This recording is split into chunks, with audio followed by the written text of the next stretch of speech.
Hello বন্ধুরা, আমি engineer Shantanu আর আপনারা দেখছেন আমার চ্যানেল SM কনস্ট্রাকশন। বন্ধুরা, আজকে যে গুরুত্বপূর্ণ ভিডিওটা নিয়ে আপনাদের সামনে হাজির হলাম সেটি হলো 2026-এ একটি টাইপিং ঢালতে কত খরচ পড়বে। ভালোই শুনেছেন যে 2026 সালে একটি টাইপিং, আপনি একটু বাড়ির একটা টাইপিং ঢালছেন, সেটা বাড়ির এরিয়া আমি 1000 স্কোয়ার ফিট এরিয়ার মধ্যেই ধরলাম।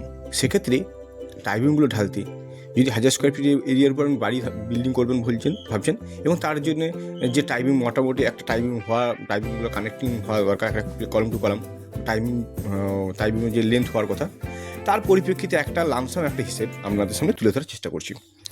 ধরুন আপনার বাড়িটার, আমি এখন জেনারেল স্পেসিফিকেশান আসি। জেনারেল স্পেসিফিকেশান মানে আমি বলতে পারি যে এরিয়া বিল্ডিং সেক্ষেত্রে আমি 40 ফিট বাই 25 ফিট আমি ধরলাম, অর্থাৎ 40 ফিট লম্বা 25 ফিট চওড়া, সেক্ষেত্রে 1000 স্কোয়ার ফিট। টাইপিংয়ের সাইজ 250 বাই 300 mm, হ্যাঁ আমি এটা ধরলাম, অর্থাৎ 10 inch by 1 feet 12 inch. Steel of bar 4টা 16 বার আমি দিয়ে 4টা 16 আমি দিয়ে আমি টাইপিংটা ঢালার প্রোগ্রাম করছি। গ্রেড অফ স্টিল সেক্ষেত্রে FE 500D, grade of cement PPC, এবং গ্রেড অফ কংক্রিট M20। এখন আমি যে টাইপিংটা ঢালবো তার জন্য আমাকে কী কোন পারপাসে খরচ করতে হবে। খরচ করতে হবে 3টে পার্টে, আমি বলে দিচ্ছি। সেটা হচ্ছে একটা মেটাল পারপাস, 2 নম্বর হচ্ছে লেবার পারপাস, এবং 3 নম্বরে আমি যেটা বলবো সেটা হচ্ছে মিসেলেনিয়াস পারপাস, অর্থাৎ এক্সট্রা খরচ যেটা। এখন প্রথমে মেটাল পারপাসে কী খরচ হতে পারে সেটা চলে আসি। দেখুন, মেটাল পারপাসে ফার্স্ট আমি ধরে নিলাম এক্ষেত্রে আর্থ ওয়ার্ক মানে এক্সকেভেশনটা মোটামুটি করা আছে। মানে টাইপিং তো যেহেতু আমি গ্রাউন্ড লেভেলেই ধরেই করবো, সেক্ষেত্রে প্রিমিয়াম নয়, এক্ষেত্রে প্রিমিয়ামটাও মোটামুটি একটা খরচ সেই রকম সাপেক্ষে। যেহেতু আমি টাইপিংটাই ধরছি, যেহেতু আমি আর্থ ওয়ার্ক একটা ধরে নিলাম, আমি আর্থ ওয়ার্কটা নেগলেক্ট করলাম। এক্ষেত্রে মিডল পারপাসে প্রথমে আমি ধরলাম সোলিং আমি এক্ষেত্রে সোলিংয়ের জন্য মোটামুটি আমার 1200 ইট লাগবে। মানে সোলিং, অর্থাৎ সোলিংয়ে 1200 মতন ইট লাগবে। এবং প্রেজেন্টের যদি 12 টাকা ধরি, আমার একটা ভালো ইটের কোয়ালিটি দিয়ে যদি করি, সেক্ষেত্রে 1200 ইন্টু 12 অর্থাৎ 14,400 টাকার মতন আমার ইট লাগবে, অর্থাৎ সেক্ষেত্রে সোলিংয়ের জন্য। এরপর নেক্সট চলে আসি যেটা স্টিল, অর্থাৎ স্টিলের জন্য আমার মোটামুটি 4টে যেহেতু 16 লাগিয়েছি, সেক্ষেত্রে 32 পিসের মতো লাগবে, অর্থাৎ 599 কেজি, অর্থাৎ 600 কেজির মতো লাগছে।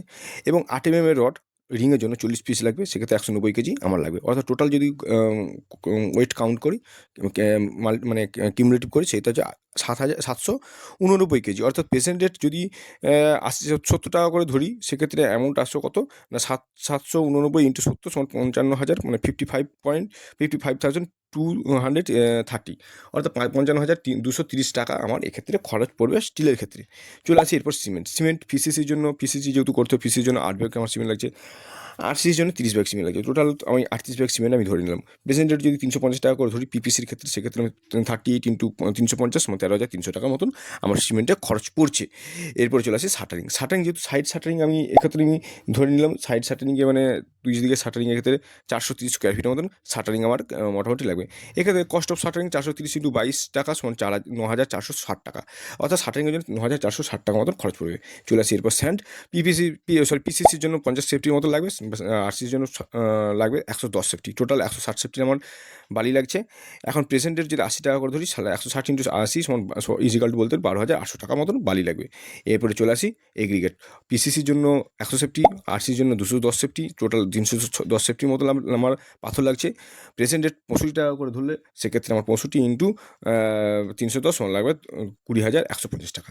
এখন টোটাল এই কোনটা কত পেলাম না, আমি পেলাম সিমেন্টের জন্য স্টিলের জন্য 55,230 টাকা, সিমেন্টের জন্য পেলাম 13,300 টাকা, শাটারিংয়ের জন্য 9,460 টাকা, স্যান্ডের জন্য আমার পেলাম 12,800 টাকা, এবং এগ্রিগেটের জন্য 20,150 টাকা, এবং শেষে আমি বলবো যে ইটের জন্য অর্থাৎ যে সোলিংয়ের জন্য সেটা 14,400 টাকা। টোটাল কিউমুলেটিভ করলে এখন যেটা আসবে সেটা হলো না 1,25,340 টাকা আমার কিউমুলেটিভ করলে আসলো। এরপর আমি চলে আসি, তাহলে মেটাল পারপাসে কত আসলো না 1,25,340 টাকা। এরপর আমি চলে আসি লেবার কস্ট। লেবার পারপাসে আমি মোটামুটি আমার হিসাব করে আমি দেখলাম 19,760 টাকা মতন খরচ পড়বে। সেক্ষেত্রে আমার ঢালাই বলুন, শাটারিং বলুন, আমার কী বলে রডের কাজে বলুন, রড বাইন্ডিং কাজ করার জন্য সোলিংয়ের বলুন, টোটাল 19,760 টাকা আমি 20,000 টাকায় ধরে নিলাম। তাহলে লেবার পারপাসে খরচ পড়ে 20,000 টাকা। চলে আসি মিসেলিয়ান কস্ট। মিসেলিয়ান কস্ট আমি অর্থাৎ এক্সট্রা কস্ট আমি সেক্ষেত্রে 3,000 টাকা ধরলাম। এক্সট্রা কস্ট বলতে যেখানে বাইন্ডিং ওয়্যার অ্যান্ড অর্থাৎ নেল মানে যে পেরেক কাঠি বা এক্সট্রা কিছু খরচ মানে কিছু ক্যারিং খরচ ইত্যাদির জন্য আমি 3,000 টাকা এক্সট্রা ধরে নিলাম। তাহলে টোটাল আমি কস্ট কত পড়বে না, আমি মেটাল পারপাসে আমার আসলো 1,25,340 টাকা, লেবার পারপাসে 20,000 টাকা এবং এক্সট্রা কস্ট 3,000 টাকা। টোটাল আমি কিউমুলেটিভ করলে আসবে সামসাম করলে আসবে 1,48,350 টাকা, বা বলতে পারি 1.5 লক্ষ টাকা, মানে 1,50,000 টাকা। সুতরাং বন্ধুরা আমরা প্রত্যেকেই জেনে গেলেন যে একটা টাইমিং ঢালতে 1,000 স্কোয়ার ফিট এর পর একটা টাইমিং ঢালতে মোটামুটি একটা লামসাম 1.5 লক্ষ টাকার মতন আপনাকে নিয়ে নামতে হবে, যে একটা টাইমিংয়ের কস্ট কত পড়তে পারে আপনি সেটা ধারণা একটা জেনে ফেলেন।